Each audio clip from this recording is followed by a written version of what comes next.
नमस्कार मंडळी, कोकणची माणसं या यूट्यूब चॅनलच्या एका नवीन व्हिडिओमध्ये मी वैष्णव आपल्या सर्वांचं खूप खूप स्वागत करतोय। तर कसे आहात सगळे? बरे आहात ना? बरं असायलाच पाहिजे, कारण हे जीवन खूप सुंदर आहे आणि या जीवनाचा खूप खूप आनंद घ्या।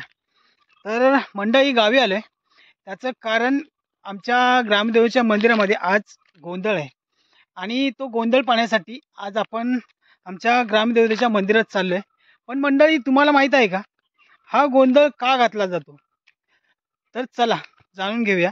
तर मंडळी, भगवान श्री विष्णू यांच्या कर्णमाळापासून निर्माण झालेल्या शुंभ आणि निशुंभ या दोन दैत्यांनी त्रिलोकी उच्चात मांडला होता आणि त्यांचा संहार करण्यासाठी देवगण आणि ऋषीगण यांनी मिळून आदिमाया शक्तीला विविध वाद्यांच्या नादसुरामध्ये आळवणी केली, म्हणजेच गोंधळ घातला। आणि तेव्हापासून आपल्याकडे ही गोंधळ घालण्याची प्रथा सुरू झाली। जवळजवळ आपल्या महाराष्ट्रामध्ये सर्व समाजामध्ये गोंधळ घालण्याची मोठ्या प्रमाणात प्रथा आहे। शुभ कार्याच्या वेळी आपल्या कुलदैवतेला प्रसन्न करून घेण्यासाठी हा गोंधळ घातला जातो आणि गोंधळ चालू असताना हे गोंधळी आपल्या गाण्यातून सर्व देवदेवतांना गोंधळाला येण्याचे आवाहन करतात। तर मंडळी, हाच गोंधळ पाहण्यासाठी आज आपण जाणार आहोत आमच्या ग्रामदेवतेच्या मंदिरात। तर चला मंदिरात जाऊया। तर मंडळी, आता आपण आमच्या ग्रामदेवतेच्या मंदिरात पोहोचतोय। तर पहिल्यांदा आपण पर्यामध्ये जाणार आहोत आणि पर्यामधून हातपाय धुवून नंतर आपण आपल्या ग्रामदेवतेचं दर्शन घेऊया। तर चला आता आपण इथं पर्यामध्ये जाऊन हातपाय धुऊया आणि नंतर ग्रामदेवतेचं दर्शन घेऊया। हे बघा, हा पर्या, हा गोंधळासाठी हे बघा, हे ऊसाची कांडी तोडले ते बघा, ते संध्याकाळी आपण पाहणार आहोत। आणि इथे आता आपण हातपाय धुऊया आणि नंतर ग्रामदेवतेचं दर्शन घेऊया।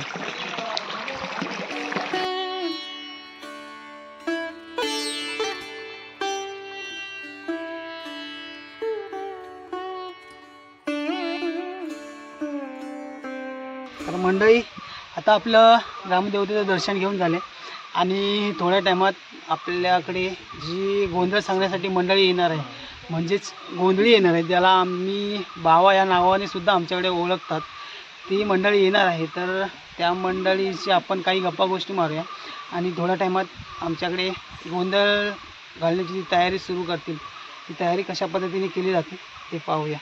हे बघा, आता गोंधळी मंडळींचं आमच्या इथे आगमन झालं आहे। तर थोड्या टायमात आपल्याकडे गोंधळाची तयारी केली जाईल। हे बघा,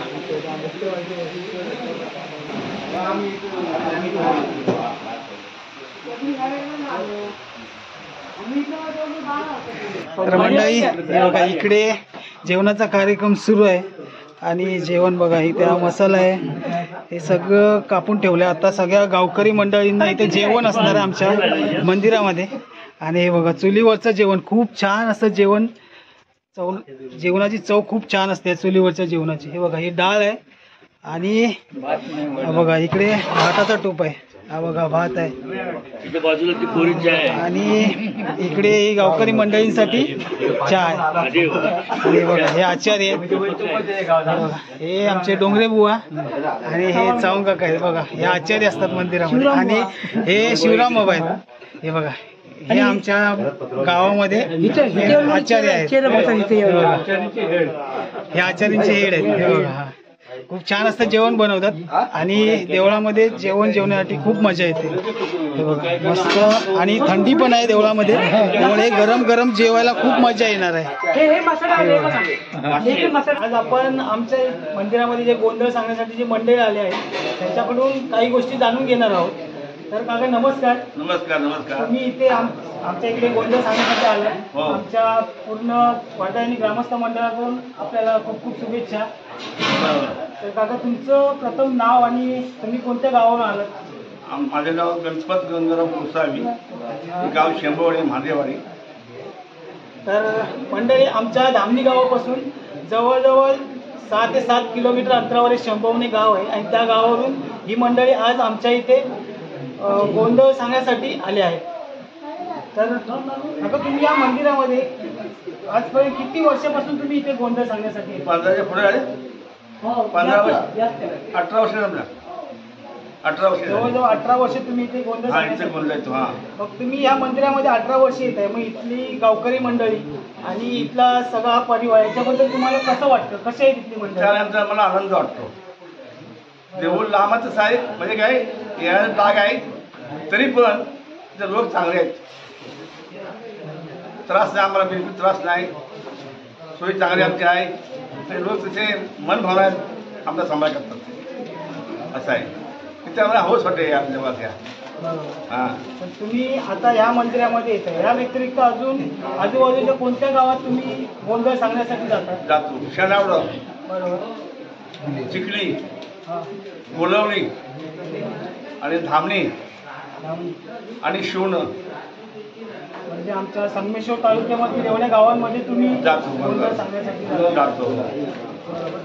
आज तुम्ही आमच्या या पूर्ण मंडळीला तुमच्या गोंधळातून कोणती गोष्ट सांगणार आहात? गोष्टीचं नाव कोणतं आहे? आज गोष्टीचं नाव आहे केंदार फूल. पांडवा कथा आहे, 5 पांडवाची कथा आहे महाभारतातली. काय नाव गोष्टीचं? केंदार फूल. तर मंडळी आज हे गोंधळी मंडळी आहेत ते आपल्याला आज केंदार फूल ही गोष्ट सांगणार आहेत आज आपल्याला. अजून तुम्ही आज या गोष्टीमध्ये आपल्यातील कोण कलाकार कोणती भूमिका बजावणार आहे? एक मी मंदिर राहणार सांगायला, नायक त्याचं सांगायला मी उभं राहणार आहे. बरोबर. त्याची जोडीबागी सांगणारा सुजवणारा असतो म्हणून 2 माणसाचा. तो शंकर गोसावी, वाजपी शुभम गोसावी आणि हे 2 धरकरी पकडायला गाणं पकडायला असं. तुम्ही दिलेल्या माहितीबद्दल धन्यवाद आणि तुमच्या इथून पुढच्या कार्यक्रमासाठी तुम्हाला खूप खूप शुभेच्छा. धन्यवाद.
तर मंडळी आता गोंधळाची तयारी सुरू झाली आणि हे बघा इकडे सगळेजण आता गोंधळाची तयारी करते.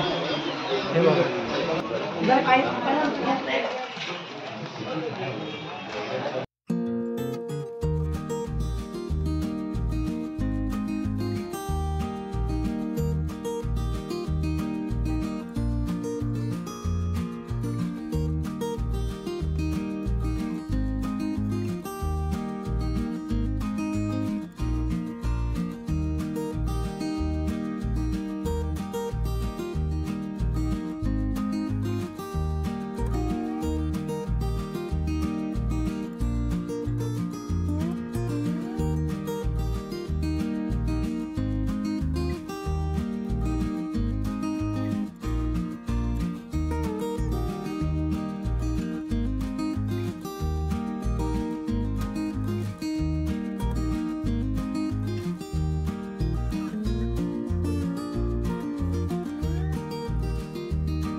तर मंडळी, ज्या ठिकाणी आपल्याला गोंधळ घालायचा असतो त्या ठिकाणी स्वच्छ असं वस्त्र अंथरून त्याभोवती अष्टदल काढलं जातं आणि त्यानंतर धान्याच्या राशीवर कलश आणि कलशामध्ये श्रीफळ ठेवून त्यानंतर उसाच्या 5 कांड्या अशा वरती एकत्र बांधून त्याचा मांडव सिद्ध केला जातो आणि त्याला फुलांच्या माळांनी असं सजवलं जातं.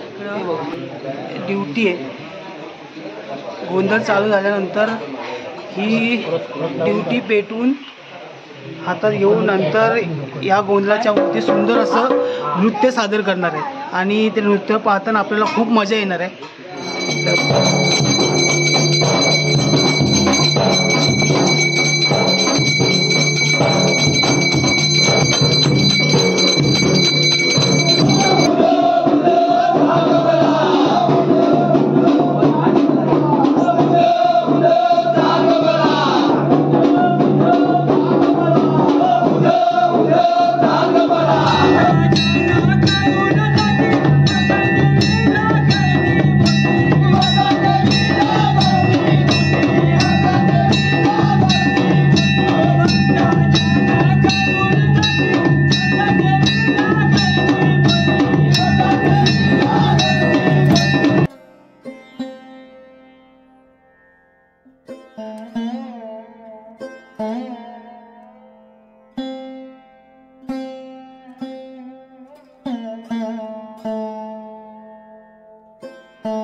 तर आता गोंधळाला सुरुवात होते आणि चला सगळेजण आता ड्रेसिंग चालू आहे.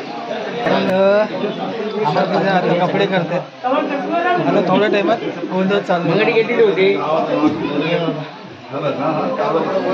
थोड्या टाइमात आता गोंधळ चालू आहे. आकाशी दिसे शुक्राची चांदणी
थोडीशी आहे कांच्या विषयाला कमी जाय होय नमन करी तुम्ही गणरायाला नमन करी तुम्ही गणरायाला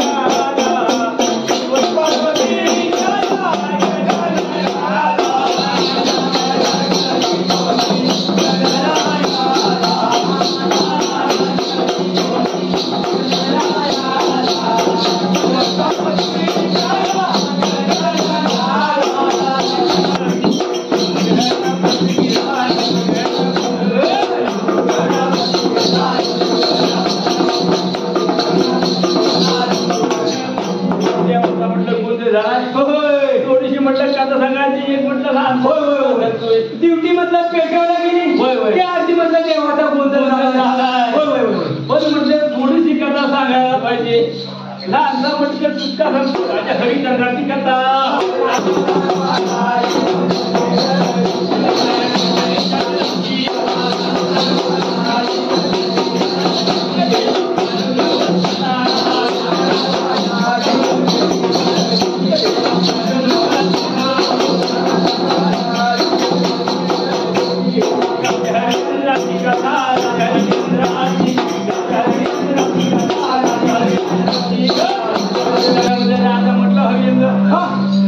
राजा म्हटलं भुकेला पाणी करतो आता म्हटलं राजा हरिश्चंद्र त्याचं आनंद म्हटलं चाललाय नगर राजा हरिश्चंद्र म्हणजे असं आहे सत्यवादी सत्यवादी वाकार माझ्या दादा मस्त बोल असतो देवाचा भक्त आहे. देवाचा भक्त सत्यवादी राजा वागणार राजा हा हरिश्चंद्र कोणा म्हटलं कोणते वडील जीवनदान निवड त्याची म्हटलं राणी आरामती नारे